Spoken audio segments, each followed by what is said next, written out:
Terima kasih ya teman-teman udah klik video ini. Sebelum kita lanjut ke audio novelnya, aku ingetin ya untuk kalian jangan lupa like, komen, dan juga subscribe. Terima kasih. Suara dari information service menunjukkan bahwa pesawat kami sudah siap untuk boarding. Berhubung kami memesan tiket first class, kami mendapat keistimewaan, yaitu memasuki pesawat lebih dahulu dibanding penumpang yang lain. Ruang first class sangat berbeda dengan ruang ekonomi. Hanya ada 4 kursi di setiap barisnya. Masing-masing 1 kursi di dekat jendela dan 2 kursi di tengah. Alex menempatkan kami berdua di 2 kursi di tengah. Sementara dia duduk di kursi di dekat jendela. Alex memastikan kami berdua duduk dengan nyaman. Butuh bantal atau selimut? Aku mau bantal deh. Diana nyeletuk. Alex menatapku. Aku menggeleng-gelengkan kepala. Ada yang lain? Enggak. Alex memanggil awak kabin dan memesan ini itu. Kemudian dia mengambil bantal dan selimut dari tangan awak kabin. Dia menurunkan kursi kami dan meletakkan bantal di kursi Diana, membuat posisi Diana senyaman mungkin. Dia menaikkan penyekat sehingga kami memiliki ruang privasi sendiri.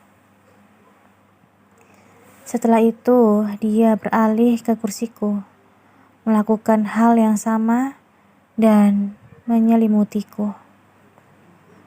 Mau nonton TV? Enggak. Mau cemilan atau minuman? Enggak lapar. Biasanya dia makannya banyak. Alex mengelus perutku. Aku menggelengkan kepalaku. Mau apa-apa bilang ya? Iya. Ya sudah, istirahat ya. Cup. Alex mengecup kening dan membelai perutku. Aku otomatis melirik sebelahku. Untung saja penyekat sudah dinaikkan. Jadi Diana tidak melihat hal itu. Alex kembali ke kursinya, sembari tetap menatapku.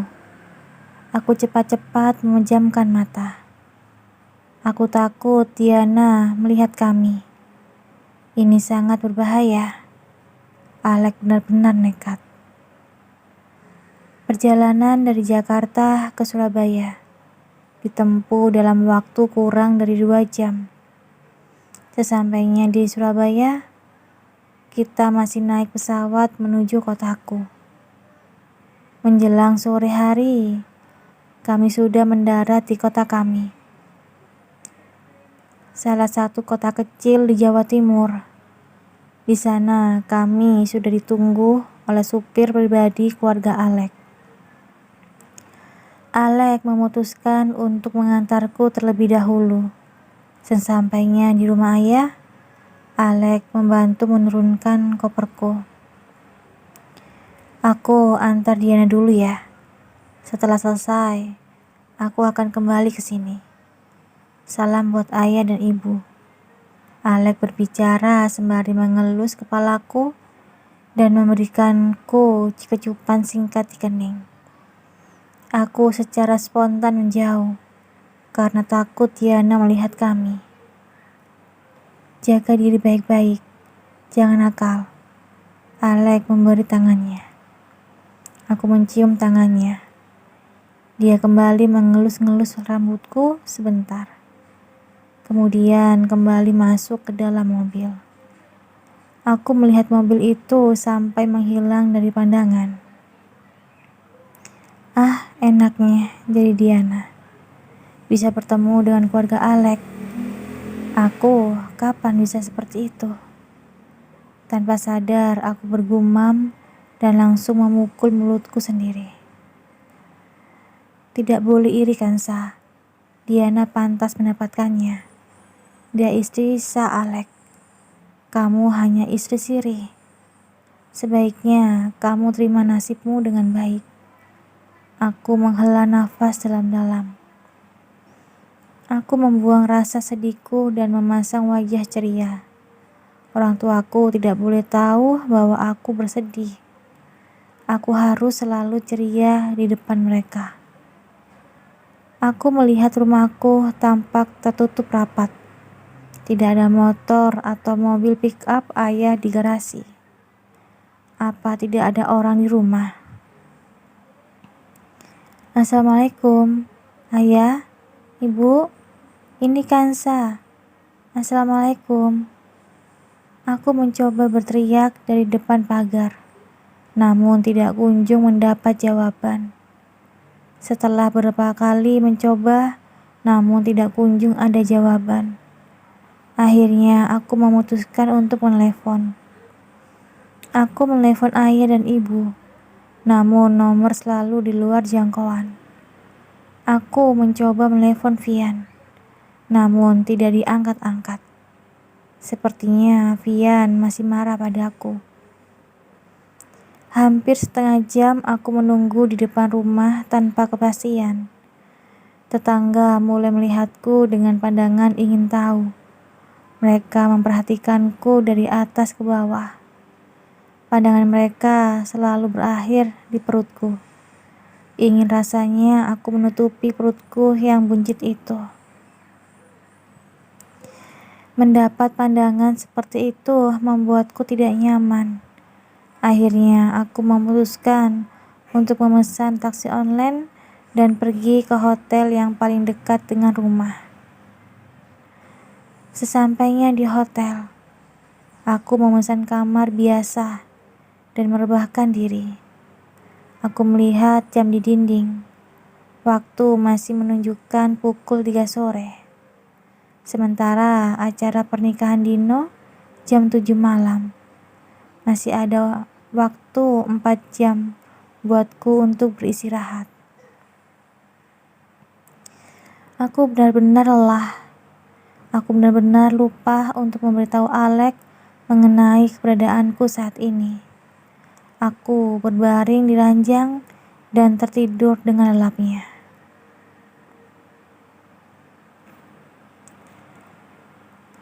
Aku terbangun ketika mendengar suara azan sayup-sayup menelusup di kamarku.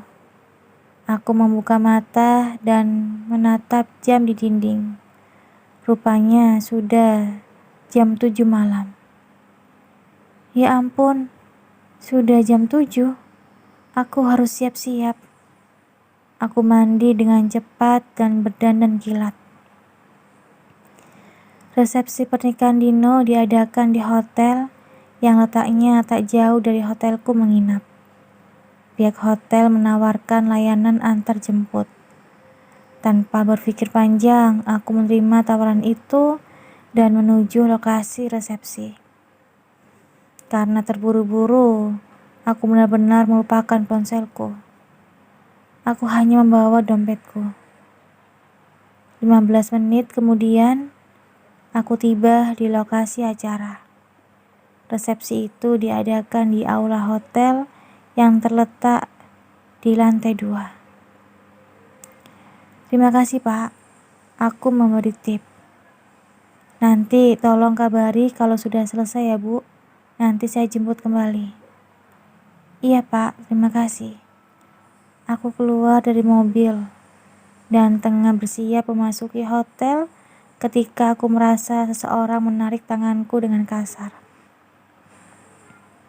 Kansa, dari mana saja kamu? Aku berhadapan dengan Alex yang tampak murka. Rambutnya acak-acakan, matanya merah dan tercium bau rokok dari mulutnya. Jawab aku, kamu dari mana saja? Alex membentakku dan merengkuh kedua bahuku, mengguncang-guncang tubuhku. Aku masih terlalu terkejut untuk bisa menanggapi perkata-katanya. Aku hampir gila mencarimu. Aku mencarimu di rumah ayah, tapi kamu tidak ada. Aku menelponmu, tapi nomormu tidak aktif. Kamu benar-benar mau meninggalkanku? Kamu mau membuatku mati? Jawab, Kansa. Alek tampak frustasi.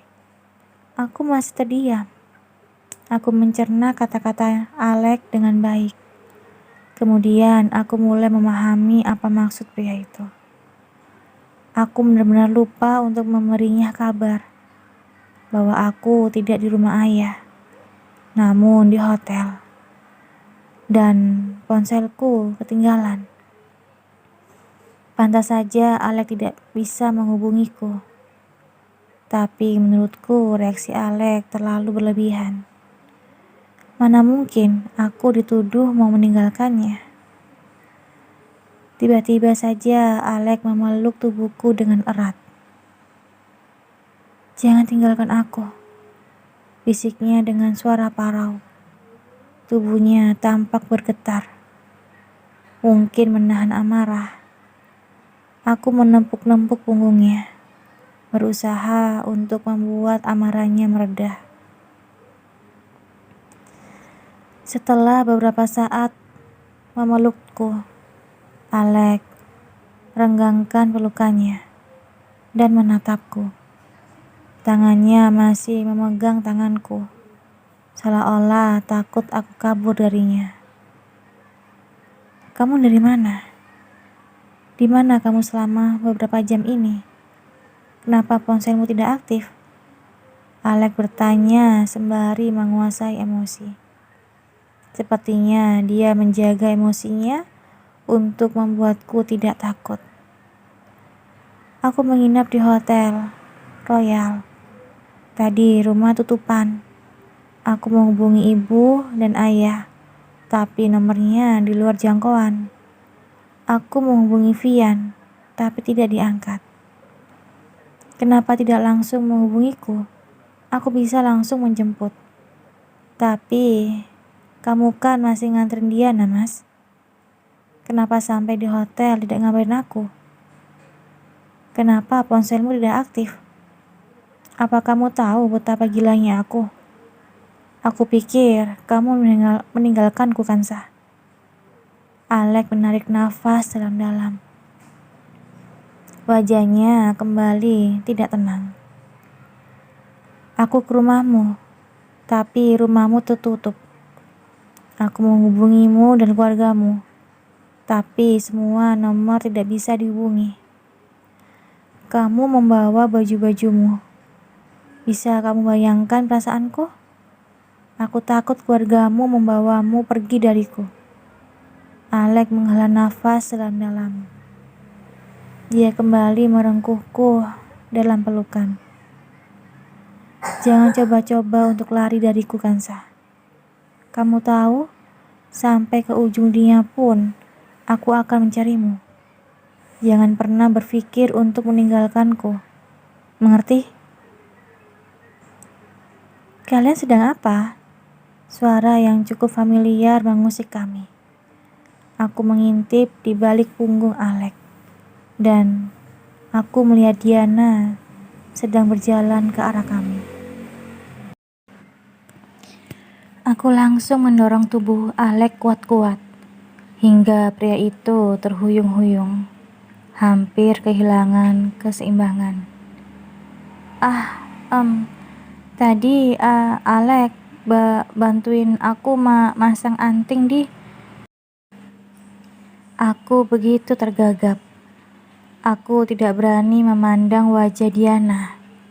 Aku takut Diana menangkap kebohonganku. Oh begitu. Acara udah dimulai tuh. Masuk yuk.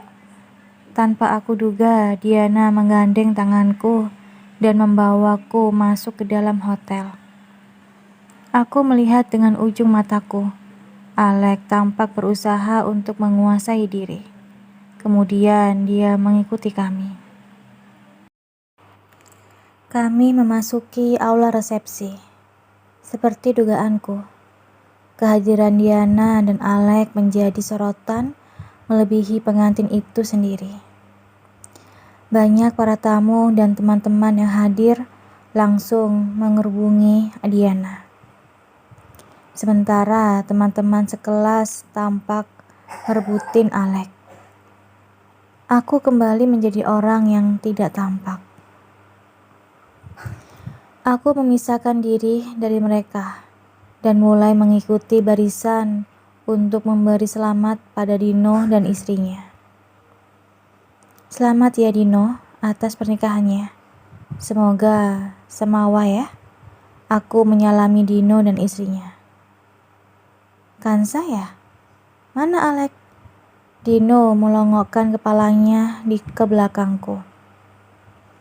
Masih di depan, sama Diana.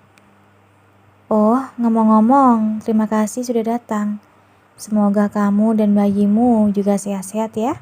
Semoga kalian bahagia. Iya, terima kasih Dino. Aku turun dari pelaminan. Otakku bertanya-tanya, mengapa Dino tampak tidak terkejut dengan kehamilanku? Apa Alex menceritakan pernikahan kami? Itu artinya Dino tahu kalau aku istri siri Alex.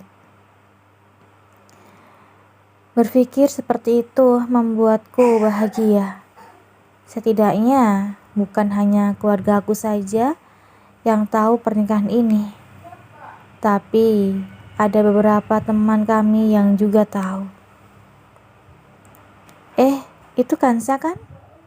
Perasaan waktu reuni kemarin dia belum hamil deh. Setauku juga belum nikah. Lihat sekarang, perutnya buncit gitu. Aku tebak mungkin sudah 6-7 bulan tuh kehamilannya. Entah berita itu benar atau tidak, ya. Tapi aku punya teman yang rumahnya dekat dengan rumah dia. Kata temanku, dia hamil di luar nikah dan kalian tahu? Apa-apa? Orang yang menghamilinya sudah menikah. Dia hamil dengan suami orang. Maka dari itu, dia hanya dinikah secara siri. Aku dengar keluarganya juga pindah karena tidak tahan dengan omongan tetangga. Benar-benar gak nyangka kan? Wajah saja yang alim, tapi kelakuan kayak purol. Ya gak sih? Iya, ngeri. Hati-hati say. Pelakor zaman sekarang ngeri-ngeri. Pelakor tidak lagi identik dengan wanita bertampilan nakal. Tapi wanita so alim pun lebih menakutkan. Kita harus jaga suami kita baik-baik. Jangan sampai wanita liar macam dia mendekat. Aku melihat ada 3 orang teman sekelasku yang membicarakanku secara terang-terangan. Mereka sengaja meninggikan suaranya agar aku mendengar percakapan mereka. Sakit hati. Tentu saja hatiku sakit. Tapi aku tidak akan membiarkan perkataan mereka mempengaruhi. Aku memeluk perutku. Tidak membiarkan anakku mendengar perkataan itu. Jangan didengerin ya, Dek. Daripada dengerin omongan orang tidak penting, kita cari makan saja yuk. Aku sengaja mengeraskan suaraku juga dan berjalan melalui mereka. Sudah risikoku menikah dengan pria beristri, apalagi menikah karena hamil. Wajar saja kalau menjadi bahan pembicaraan orang. Aku hanya harus kuat mental. Yang menjadi pikiranku sekarang adalah perkataan mereka tentang keluargaku. Benarkah keluargaku pindah? Kenapa tidak memberitahuku? Ayah, ibu, aku benar-benar membuat kalian malu ya. Maaf ya, maafkan aku. Kalian di mana? Aku merindukan kalian. Aku tidak memiliki nafsu makan lagi. Aku pergi ke pojok ruangan yang sepi dan mencari tempat duduk kosong. Aku duduk di sana sendiri. Tidak ada yang mempedulikanku. Seolah-olah kehadiranku memang tidak ada pengaruhnya apa-apa. Aku sedikit menyesal menghadiri acara itu. Aku melihat Diana masih sibuk dikerubungi oleh orang-orang. Banyak yang minta foto atau tanda tangan. Ada juga yang memegang perut Diana. Tampak ingin tahu dengan kehamilan Diana. Aku melayangkan pandanganku, namun aku tidak melihat Alex di ruangan itu. Di manakah pria itu? Hei sayang, kamu di sini. Aku mencarimu kemana-mana. Tiba-tiba Alex muncul dari pintu samping, dekat dengan tempatku duduk. Maaf ya, tadi anak-anak tiba-tiba. Iya, tidak apa-apa. Sudah memberi selamat pada Dino? Sudah makan? Aku menggelengkan kepalaku. Aku mau pulang, Mas. Bisa minta tolong pesankan taksi? Ponselku ketinggalan. Nanti aku akan mengantarmu. Sekarang makan dulu. Aku ambilkan. Alex beranjak menjauh. Tidak memberiku kesempatan untuk menolak. Beberapa menit kemudian, pria itu kembali datang dengan membawa beberapa macam makanan. Dari makanan berat, cake, buah, dan juga puding. Alex mengambil kursi lain dan meletakkan makanan itu di sana. Ayo makan. Alex menyendok dalam jumlah besar. Aku bisa makan sendiri. Jangan membantah. Di rumah biasanya juga disuapin kan? Malu. Banyak yang lihat. Tidak ada yang lihat. Mereka sibuk semua. Buka mulutmu. Alex menyodorkan sendok tepat di mulutku. Mau tidak mau membuatku membuka mulut dan menerima suapannya. Aku memperhatikan sekitar. Sangat takut bila ada yang memperhatikan kami. Benar kata Alex. Semua orang tampak sibuk. Apalagi setelah pasangan pengantin bergabung bersama mereka dan bernyanyi. Mereka diliputi euforia. Aku lega karena tidak ada yang melihat kami. Kasih daging yang banyak, Mas. Iya, sudah selera makan. Iya, aku makan dengan lahap. Alex tersenyum tipis. Aku mau gudeg, Mas. Aku menunjuk makanan gubukan yang terletak tak jauh dari kami. Tunggu di sini. Alex kembali ke meja prasmanan, lalu mengambilkanku makanan itu. Kemudian dia kembali menyuapiku. Seperti biasa, aku makan porsi 3 orang. Belum lagi ditambah hidangan penutup. Aku menyandarkan tubuhku sembari mengelus perutku yang kekenyangan. Alex tampak tertawa geli melihat tingkahku. Sudah kenyang? Iya. Yakin tidak ada yang mau dimakan lagi?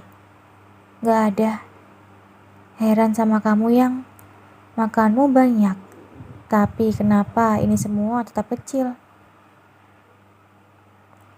Alex menyentuh lengan, paha, dan betisku. Semua makananku diambil dia. Aku menunjuk perutku. Tatapan Alex tampak menghangat. Dia mengelus perutku dengan lembut. Cepat besar ya anak papa, ucapnya sembari mengelus perutku. Tatapannya tampak sangat sayang.